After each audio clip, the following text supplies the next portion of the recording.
आणि आता बातमीपत्राची सुरुवात करतो एक अत्यंत महत्त्वाच्या घडामोडीने। राज्यात टॅक्सी आणि रिक्षा चालकांना मराठी शिकवण्याची सक्ती 15 ऑगस्टलाच संपलेली आहे। आजपासून आता मराठी न बोलणाऱ्यांवरती कारवाई होणार आहे। मात्र त्यांच्यावरती कोणती कारवाई करणार याबाबत आज मंत्रालयात परिवहन विभागाची बैठक होती आहे। बैठक संपताच परिवहन मंत्री प्रताप सरनाईक हे कारवाईबाबत माहिती देखील देतील।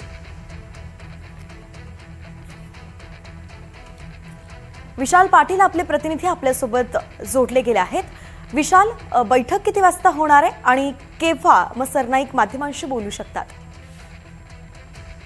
मंत्रालयात 11:30 वाजता परिवहन विभागाची परिवहन मंत्री आणि काही अधिकारी यांच्यासोबत ही बैठक पार पडणार आहे आणि दुपारी 12 वाजता पत्रकार परिषद घेऊन परिवहन मंत्री प्रताप सरनाईक याच्या बाबतीत सगळी माहिती देतील। कालच त्यांनी स्पष्ट केलेलं आहे की 6 महिन्याचा एक मास्टर प्लॅन हा तयार केला जाईल आणि जे अमराठी रिक्षा टॅक्सी चालक आहेत ज्यांनी मराठी शिकलेली नाहीये त्यांच्यावरती कशा पद्धतीनं कारवाई केली जाईल, ह्या कारवाईचं स्वरूप काय असेल याची सगळी माहिती ही आज दिली जाणार आहे। ही कारवाई नेमकी कधीपासून केली जाणार आहे या तारखेची घोषणा सुद्धा आज केली जाईल। सगळ्यात महत्वाचं म्हणजे काल परिवहन मंत्र्यांकडून स्पष्ट करण्यात आलेलं आहे की 1,65,000 रिक्षा आणि टॅक्सी चालक जे अमराठी होते त्यांनी मराठी शिकलेली आहे। मात्र ज्या पद्धतीनं आरटीओ विभागाकडे जी नोंद आहे ज्यामध्ये साधारणतः राज्यातून 9.5 लाख रिक्षा आणि टॅक्सी चालकांची नोंद आहे, त्याच्यातील 25% हे मराठी असतील।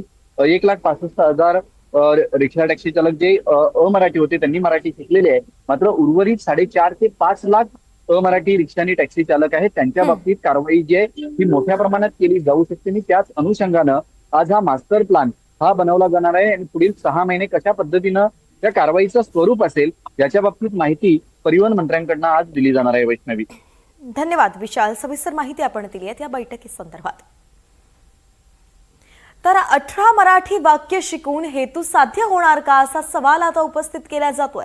मराठी सक्तीवरून मनसेचे हे पत्र आपल्याला पाहायला मिळत आहे। एकंदरीतच हिंदी भाषिक किंवा ज्यांना मराठी येत नाही अशा रिक्षा टॅक्सी चालकांना खरं तर सरकारकडूनच मराठी शिकवण्याचं त्यांना कार्यशाळा देखील राबवण्यात आल्या होत्या। त्या ठिकाणी त्यांना प्रशिक्षण देण्यात आलेलं होतं।